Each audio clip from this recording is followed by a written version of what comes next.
LPG కొరతతో ఇప్పటికే దేశవ్యాప్తంగా పలు హోటళ్లు మూతపడ్డాయి. ఇక వరంగల్ నగరంలో ఎల్పీజీ కొరత కారణంగా చాలా వరకు రెస్టారెంట్లు, హోటళ్లు మూతపడ్డాయి.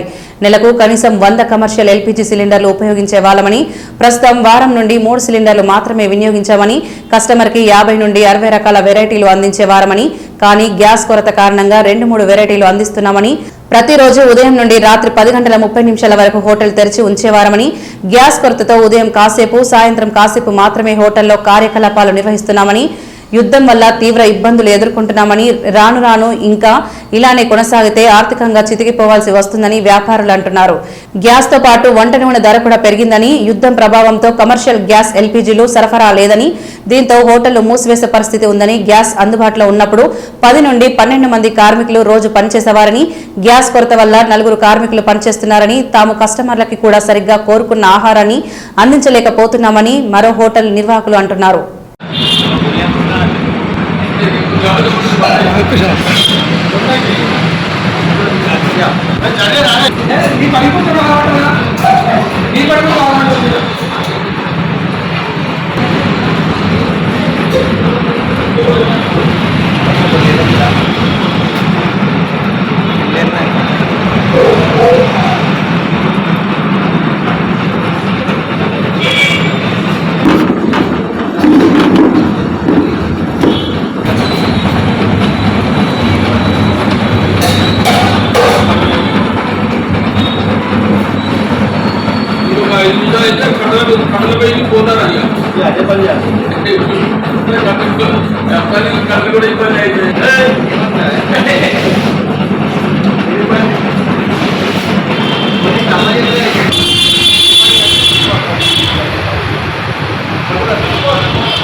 అనేక మంది కుటుంబాలు పడుతున్నాయి.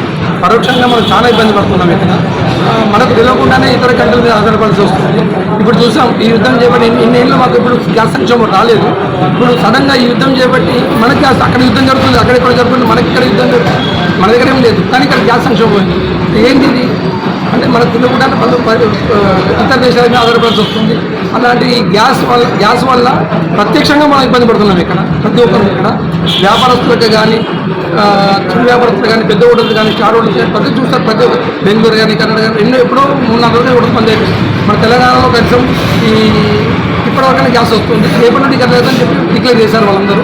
రేపటి నుండి గ్యాస్ లేదు, మేము ఏమి చూసుకుంటామని మాట్లాడుతున్నారు. నేను ప్రత్యామ్నాయం కూడా కట్టెల పొయ్యి ఏర్పాటు చేయడం జరుగుతుంది. కస్టమర్లు కోరుకోలేదు.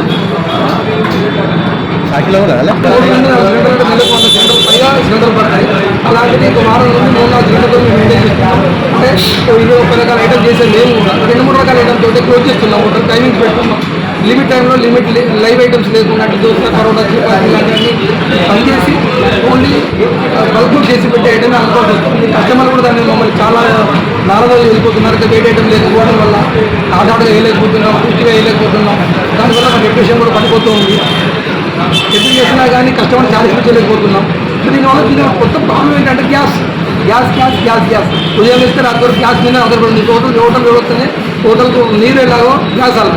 ఈ రెండు లేకపోతే ఏ వ్యాపారం చేయలేదు. నీరు లేకుండా ఇబ్బంది, గ్యాస్ లేకుండా. గ్యాస్తో చాలా ఇబ్బంది పడుతుంది. అంటే ఎండాకాలం రాకుండా నీరు ఎండాకాలం వచ్చిన నీరు ఉంది కానీ గ్యాస్ లేదు.